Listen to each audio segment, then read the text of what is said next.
Hello friends, welcome to mutual funds Telugu. ఈ వీడియోలో DSP mid cap fund 2008 నుంచి 2021 వరకు టాప్ పర్ఫార్మర్గా ఎలా ఉంది, ఈ ఫండ్ ఒక ఇన్వెస్ట్మెంట్ స్ట్రాటజీ ఏంటి, ఫండ్ మేనేజర్ స్టాక్స్ని ఎప్పుడు బై చేస్తారు, ఎప్పుడు సెల్ చేస్తారు, అండ్ ఏ స్టాక్స్లో ఇన్వెస్ట్ చేయడం వల్ల లాస్ట్ 10 ఇయర్స్లో ఈ ఫండ్ 25% వరకు రిటర్న్స్ ఇచ్చిందని మనం ఈ వీడియోలో తెలుసుకుందాం. వీడియోలోకి వెళ్లే ముందు ఇది నా టెలిగ్రామ్ డిస్కషన్ గ్రూప్లో జాయిన్ అవ్వండి అండ్ ఇన్స్టాగ్రామ్లో డైరెక్ట్ మ్యూచువల్ ఫండ్స్ అనే పేజ్ని ఫాలో అవ్వండి. 2 లింక్స్ కింద డిస్క్రిప్షన్లో ఉన్నాయి. ఇది ఒక మిడ్ క్యాప్ ఫండ్ అంటే ఈ ఫండ్లో ఏవైతే స్టాక్స్ ఉంటాయో అవి ఇండియాలో ఉన్న టాప్ 101 నుంచి 250 కంపెనీస్వి అయి ఉంటాయి. డిఎస్పి మిడ్ క్యాప్ ఫండ్ని 2006 నవంబర్లో లాంచ్ చేశారు అండ్ ఈ ఫండ్కి టోటల్ 11,249 crores అసెట్స్ ఉన్నాయి. అండ్ ఈ ఫండ్ ఒక ఎక్స్పెన్స్ రేషియో రెగ్యులర్ ఫండ్లో అయితే 1.82% ఉంది అండ్ డైరెక్ట్ ఫండ్లో అయితే 0.85% ఉంది ఎక్స్పెన్స్ రేషియో. అండ్ మేనేజ్మెంట్ విషయానికి వస్తే ఈ ఫండ్ని 3 ఫండ్ మేనేజర్స్ మేనేజ్ చేస్తున్నారు. 3 ఫండ్ మేనేజర్స్ ఉన్నప్పటికీ 2012 నుంచి వినీత్ సాంబ్రే ఒకరే కంటిన్యూస్గా ఫండ్ని మేనేజ్ చేస్తున్నారు. అండ్ ఈ ఫండ్లో కానీ మీరు ఇన్వెస్ట్ చేయాలనుకుంటే మినిమం ఎస్ఐపి 500 రూపీస్, అలాగే మినిమం లంసమ్ కూడా 500 రూపీసే. సో ఇవి ఈ ఫండ్ ఒక బేసిక్ డీటెయిల్స్. సో ఇప్పుడు ఈ ఫండ్ ఒక ఇన్వెస్ట్మెంట్ ఫిలాసఫీ ఏంటి అని మనం చూద్దాం. ఒక స్టాక్లో ఇన్వెస్ట్ చేసే ముందు ఫండ్ మేనేజర్ ఏ స్ట్రాటజీ ఫాలో అవుతారు, అలాగే స్టాక్ సెల్ చేసేటప్పుడు ఏ స్ట్రాటజీ ఫాలో అవుతారో మనం చూద్దాం. సో ఈ ఫండ్లో మెయిన్గా ఎలాంటి స్టాక్స్ ఉంటాయంటే డ్యూరబుల్ కంపెనీస్ రిలేటెడ్ స్టాక్స్ ఎక్కువ ఉంటాయి. So DSP mid cap fund mostly durable business మీద ఎక్కువ ఫోకస్ చేస్తుంది. డ్యూరబుల్స్ అంటే మనకి రెగ్యులర్గా అవసరమైన బ్రాండ్స్ అండ్ ఎక్కువ కాలం పనిచేసే బ్రాండ్స్.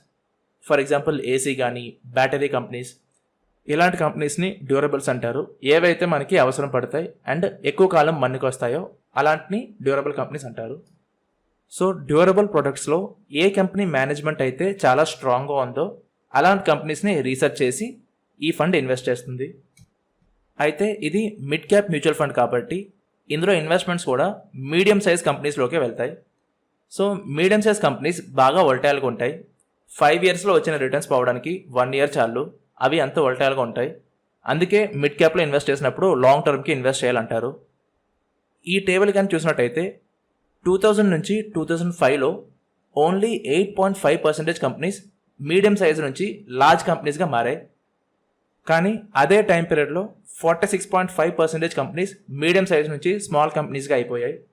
ఏదైనా కంపెనీ మీడియం కంపెనీ నుంచి లార్జ్ కంపెనీ అయింది అంటే అందులో రిటర్న్స్ ఎక్కువ వచ్చాయి అని అర్థం. అలాగే ఏదైనా కంపెనీ మీడియం సైజ్ నుంచి స్మాల్ కంపెనీ అయిందంటే అందులో లాస్ ఎక్కువ వచ్చిందని అర్థం. అండ్ 2005 to 2010 కానీ చూసినట్టయితే ఓన్లీ 4.5% కంపెనీస్ మీడియం సైజ్ నుంచి లార్జ్ కంపెనీస్ అయ్యాయి. అలాగే 51% కంపెనీస్ మీడియం సైజ్ నుంచి స్మాల్ కంపెనీస్ అయిపోయాయి. అండ్ 2010 నుంచి 2015 చూసినట్టయితే 12% కంపెనీస్ మీడియం నుంచి లార్జ్ కంపెనీస్ అయితే 44% కంపెనీస్ స్మాల్ కంపెనీస్గా మారిపోయాయి. సో మీరు గమనించినట్టయితే మీడియం సైజ్ నుంచి లార్జ్ కంపెనీస్కి వెళ్ళే పర్సంటేజ్ కంటే మీడియం సైజ్ నుంచి స్మాల్ కంపెనీస్కి వెళ్ళిపోయే పర్సంటేజ్ ఎక్కువ ఉంది. సో మిడ్ క్యాప్ కంపెనీస్లో వోల్టాలిటీ ఎక్కువ ఉంటుంది, అందుకే ఇన్వెస్ట్మెంట్ లాంగ్ టర్మ్కి చేయాలి. సో ఈ వోల్టాలిటీని దృష్టిలో పెట్టుకొని ఈ ఫండ్లో ఏవైతే స్టాక్స్ సెలెక్ట్ చేస్తున్నారో ఆ స్టాక్స్ కూడా లాంగ్ టర్మ్ వ్యూలో సెలెక్ట్ చేస్తున్నారు. షార్ట్ టర్మ్ పర్ఫార్మెన్స్ కాకుండా లాంగ్ టర్మ్లో కంపెనీ ఎలా పర్ఫామ్ చేస్తుందని అనలైజ్ చేసి సెలెక్ట్ చేస్తున్నారు. ఈ ఫండ్లో ఒక స్టాక్ సెలెక్ట్ చేసే ముందు 3 పాయింట్ టెస్ట్ చేస్తారు. ఒకటి ఆ కంపెనీ యొక్క బిజినెస్ మోడల్, ఇంకొకటి కంపెనీ మేనేజ్మెంట్ అండ్ ఇంకొకటి కంపెనీ వాల్యుయేషన్స్.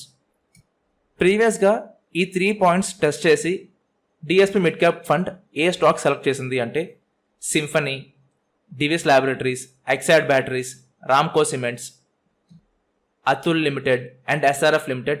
ఈ కంపెనీస్ డిఎస్పి మిడ్ క్యాప్ ఫండ్కి చాలా మంచి రిటర్న్స్ ఇచ్చాయి. సింఫనీ 5 ఇయర్స్లో 40% రిటర్న్స్ ఇచ్చింది డిఎస్పి మిడ్ క్యాప్ ఫండ్కి. అండ్ అతుల్ లిమిటెడ్ని, ఎస్ఆర్ఎఫ్ లిమిటెడ్ని డిఎస్పి మిడ్ క్యాప్ ఫండ్ చాలా ఫండ్స్ కంటే ముందే ఐడెంటిఫై చేసి అందులో ఇన్వెస్ట్మెంట్ చేసింది.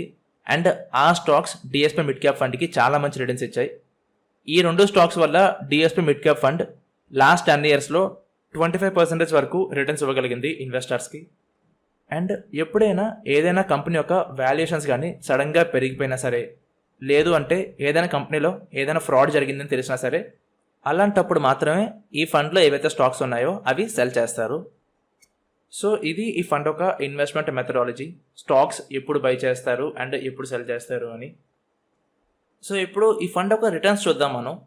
లాస్ట్ 10 ఇయర్స్లో ఈ ఫండ్ ఎలా పర్ఫామ్ చేసింది, బెంచ్ మార్క్తో కంపేర్ చేస్తే రిటర్న్స్ ఎలా ఉన్నాయని మనం ఇప్పుడు చూద్దాం. ఏదైనా మ్యూచువల్ ఫండ్ని అనలైజ్ చేయాలి అంటే invest.in సైట్కి వెళ్ళండి. One tap mutual fund analysis site ఇది. ఇండియాలో డైరెక్ట్ మ్యూచువల్ ఫండ్స్కి రోలింగ్ రిటర్న్స్ క్యాలిక్యులేట్ చేసే వన్ అండ్ ఓన్లీ సైట్ ఇది. సో నేను invest.in సైట్ ఓపెన్ చేస్తున్నాను అండ్ ఇక్కడ సెర్చ్ బార్లో DSP mid cap fund enter చేస్తున్నాను. సో ఫండ్ ఎంటర్ చేస్తే మనకి కంప్లీట్ డీటెయిల్స్ వస్తాయి. ఇక్కడ మీరు యావరేజ్ రిటర్న్స్ చూసినట్టయితే లాస్ట్ 10 ఇయర్స్లో ఫండ్ 16.85% రిటర్న్స్ ఇచ్చింది. లాస్ట్ 5 ఇయర్స్లో 17.32% రిటర్న్స్ ఇచ్చింది. అండ్ లాస్ట్ 3 ఇయర్స్లో 13.65% రిటర్న్స్ ఇచ్చింది. అండ్ లాస్ట్ 1 ఇయర్లో 67.5% రిటర్న్స్ ఇచ్చింది ఈ ఫండ్. సో యావరేజ్ రిటర్న్స్ చూసినట్టయితే నిఫ్టీ మిడ్ క్యాప్ 150 కంటే ఈ ఫండ్ మంచి రిటర్న్స్ ఇవ్వలేదు. And last 1 year 3 year returns చూసినట్టయితే ఈ ఫండ్ రిటర్న్స్ అస్సలు బాగాలేవు. యావరేజ్ రిటర్న్స్ బట్టి మనకి తెలుస్తుంది. కానీ యావరేజ్ రిటర్న్స్ చూసి ఒక ఫండ్ పర్ఫార్మెన్స్ డిసైడ్ చేయకూడదు, రోలింగ్ రిటర్న్స్ చూడాలి. యావరేజ్ రిటర్న్స్ ఎందుకు చూడకూడదు అని మీకు తెలియాలనుకుంటే ఈ వీడియో చూడండి, ఇందులో కంప్లీట్ డీటెయిల్స్ ఉంటాయి. సో మనం రోలింగ్ రిటర్న్స్ చూద్దాం. ఈ ఫండ్ 2006లో లాంచ్ అయింది, కానీ 2007 నుంచి ఈ ఫండ్ పర్ఫార్మెన్స్ ఇవ్వడం స్టార్ట్ చేసింది. 2007 నుంచి 2021 వరకు ఈ ఫండ్ కంటిన్యూస్గా మంచి రిటర్న్స్ ఇచ్చింది అండ్ బెంచ్ మార్క్ కంటే చాలా మంచి రిటర్న్స్ ఇచ్చింది. సో ఇక్కడ మనం రోలింగ్ 10 పెట్టుకొని 2007 నుంచి కానీ క్యాల్కులేషన్ చూసినట్టయితే, సో ఇక్కడ నేను ఫ్రమ్ డేట్ 2007 పెడుతున్నాను. 2007 నుంచి 2021 వరకు ఈ ఫండ్ పర్ఫార్మెన్స్ నేను మీకు చూపిస్తాను ఇప్పుడు. అండ్ ఇక్కడ బెంచ్ మార్క్ నేను Nifty mid cap 150 TRA select చేస్తున్నాను. డిఎస్పీ మిడ్ క్యాప్కి ఇది బెంచ్ మార్క్ కాబట్టి దీంతో కంపేర్ చేస్తాను. దీనికంటే రిటర్న్స్ బాగున్నాయి అంటే ఫండ్ మంచిదని, దీనికంటే రిటర్న్స్ బాగాలేదు అంటే ఫండ్ బాగాలేదని. సో ఇక్కడ రిటర్న్స్ చూసినట్టయితే ఈ ఫండ్ 2007 నుంచి 2021 లోపు 10% నుంచి 25% వరకు రిటర్న్స్ ఇచ్చింది ఇన్వెస్టర్స్కి. అండ్ యావరేజ్గా చాలామందికి 16.48% రిటర్న్స్ ఇచ్చింది. బెంచ్ మార్క్ కంటే ఈ ఫండ్ 3% బెటర్ రిటర్న్స్ ఇచ్చింది. అండ్ రిస్క్ పారామీటర్స్ కానీ చూసినట్టయితే ఈ ఫండ్లో రిస్క్ కూడా బెంచ్ మార్క్ కంటే తక్కువ ఉంది. నిఫ్టీ మిడ్ క్యాప్కి స్టాండర్డ్ డీవియేషన్ 28 ఉంటే డిఎస్పీ మిడ్ క్యాప్కి 25% ఉంది. సో ఇది ఒక మంచి సైన్. తక్కువ రిస్క్ తీసుకొని ఈ ఫండ్ ఎక్కువ రిటర్న్స్ ఇస్తుంది. ఆల్ఫా 2.8% ఉంది ఫండ్కి and chance of beating market కూడా 86% ఉంది. ఈ వాల్యూ ఎంత ఎక్కువ ఉంటే అంత మంచిది. సో 2007 నుంచి చూసినట్టయితే ఈ ఫండ్ చాలా బాగా రిటర్న్స్ ఇచ్చింది అండ్ ఇండెక్స్ కంటే మంచి రిటర్న్స్ ఇచ్చింది ఈ ఫండ్. ఇవి 10 ఇయర్స్ రిటర్న్స్ ఇవి. సో ఇప్పుడు నేను 5 ఇయర్స్ రిటర్న్స్ చూస్తాను. 5 ఇయర్స్ టైం పీరియడ్ కూడా ఈ ఫండ్ రిటర్న్స్ ఎలా ఉన్నాయని. సో 5 ఇయర్ టైం పీరియడ్కి చూసినట్టయితే ఈ ఫండ్ 6.98% నుంచి 19.61% రిటర్న్స్ ఇచ్చింది. 2015 నుంచి 2021 టైం పీరియడ్కి ఈ ఫండ్ ఇన్వెస్టర్స్కి 6.9 నుంచి 19.6% రిటర్న్స్ ఇచ్చింది. అండ్ యావరేజ్గా చాలామందికి 13% రిటర్న్స్ ఇచ్చింది. అండ్ ఈ టైం పీరియడ్కి చూసినా సరే ఈ ఫండ్ బెంచ్ మార్క్ కంటే మంచి రిటర్న్స్ ఇచ్చింది. కంటిన్యూస్గా 10 ఇయర్స్ టైం పీరియడ్కి 5 ఇయర్స్ టైం పీరియడ్కి ఫండ్ బెంచ్ మార్క్ కంటే మంచి రిటర్న్స్ ఇచ్చింది. అండ్ ఇప్పుడు మనం 3 ఇయర్స్ టైం పీరియడ్కి రిటర్న్స్ చూద్దాం. 3 ఇయర్స్ టైం పీరియడ్కి ఈ ఫండ్ రిటర్న్స్ ఎలా ఉన్నాయని. సో ఇక్కడ రోలింగ్లో 3 పెట్టినట్టయితే 3 ఇయర్స్ టైం పీరియడ్ కూడా ఫండ్ బెంచ్ మార్క్ కంటే మంచి రిటర్న్స్ ఇచ్చింది. నిఫ్టీ మిడ్ క్యాప్ కంటే ఈ ఫండ్లో రిటర్న్స్ చాలా బాగున్నాయి.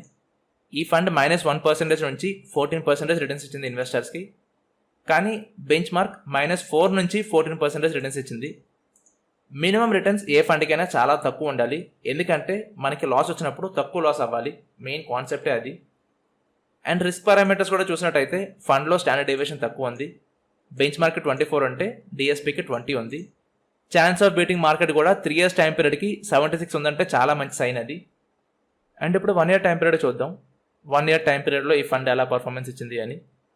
సో 1 ఇయర్ టైం పీరియడ్కి చూస్తే స్టాండర్డ్ డీవియేషన్ బెంచ్ మార్క్ కంటే తక్కువ ఉంది, అంటే ఫండ్లో రిస్క్ తక్కువ ఉంది. అండ్ రిటర్న్స్ కానీ చూసినట్టయితే ఈ ఫండ్ -10 నుంచి 83% రిటర్న్స్ ఇచ్చింది ఇన్వెస్టర్స్కి.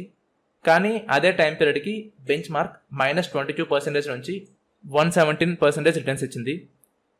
సో రిటర్న్స్ చూసినట్టయితే ఓన్లీ 1 ఇయర్ టైం పీరియడ్కి మాత్రమే ఈ ఫండ్ బెంచ్ మార్క్ అంటే మంచి returns ఇవ్వలేకపోయింది.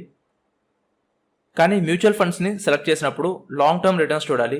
So long term returns చూస్తే ఈ ఫండ్ కంటిన్యూస్గా బెంచ్ మార్క్ అంటే మంచి రిటర్న్స్ ఇచ్చింది. సో ఈ ఫండ్ కంటిన్యూస్గా లాస్ట్ 13 ఇయర్స్ నుంచి ఎందుకు అంత మంచి రిటర్న్స్ ఇచ్చింది అంటే, ఫస్ట్ పాయింట్ మేనేజ్మెంట్ బాగుంది. అంటే వాళ్ళు ఏవైతే స్టాక్ సెలెక్ట్ చేస్తున్నారో ఆ స్టాక్ మెథడాలజీ బాగుంది. And time to time best స్టాక్స్ని వీళ్ళు అందరికంటే ముందే బెటర్గా ఇన్వెస్ట్ చేస్తున్నారు కాబట్టి రిటర్న్స్ చాలా బాగున్నాయి. అండ్ ఫండ్ సైజ్ కూడా చాలా తక్కువ కాబట్టి ఇందులో ఫ్యూచర్లో కూడా రిటర్న్స్ ఎక్స్పెక్ట్ చేయొచ్చు. సో మీరు కానీ ఆల్రెడీ ఈ ఫండ్లో ఇన్వెస్ట్ చేస్తున్నట్టయితే మీరు ఈ ఫండ్లో ఇన్వెస్ట్మెంట్ కంటిన్యూ చేయొచ్చు, ఎలాంటి భయం లేదు. మీరు కానీ కొత్తగా ఈ ఫండ్లో ఇన్వెస్ట్ చేయాలనుకుంటే ఇక్కడ ఇన్వెస్ట్ మీద క్లిక్ చేయండి. అప్ స్టాక్ సైట్ ఓపెన్ అవుతుంది. అప్ స్టాక్స్లో మీరు అకౌంట్ క్రియేట్ చేసుకొని డైరెక్ట్ మ్యూచువల్ ఫండ్లో ఇన్వెస్ట్ చేయండి. మీరు ఈ సైట్లో ఏ మ్యూచువల్ ఫండ్ అయినా సరే అనలైజ్ చేసుకోవచ్చు. అండ్ ఏ ఫండ్లో అయినా సరే ఇన్వెస్ట్ మీద క్లిక్ చేసి ఇన్వెస్ట్ చేసుకోవచ్చు. అండ్ ఎవరికైనా 5 to 30 ఇయర్స్ టైం పీరియడ్కి బెస్ట్ మ్యూచువల్ ఫండ్స్ ఏమున్నాయి, ఎన్ని మ్యూచువల్ ఫండ్స్లో ఇన్వెస్ట్ చేయాలి, ఏ మ్యూచువల్ ఫండ్లో ఎంత ఇన్వెస్ట్ చేయాలో తెలియకపోతే నా మోడల్ పోర్ట్ఫోలియో బై చేయండి. ఇందులో అన్ని డీటెయిల్స్ మీకు ఉంటాయి. సో ఇది అండి వీడియో చూశాక మీకు DSP mid cap fund better అనిపించిందా లేదా అని కామెంట్ సెక్షన్లో ఎస్ ఆర్ నో అని టైప్ చేసి నాకు చెప్పండి. అండ్ ఈ వీడియో కనుక మీకు నచ్చినట్టయితే వీడియోని మీ ఫ్రెండ్స్కి షేర్ చేయండి, ఛానల్కి సబ్స్క్రైబ్ అవ్వండి, బెల్ ఐకాన్ ప్రెస్ చేయండి సో దట్ ప్రతి వీడియో మీరు వెంటనే చూడొచ్చు. సో థ్యాంక్ యూ అండి. Thank you for watching this video.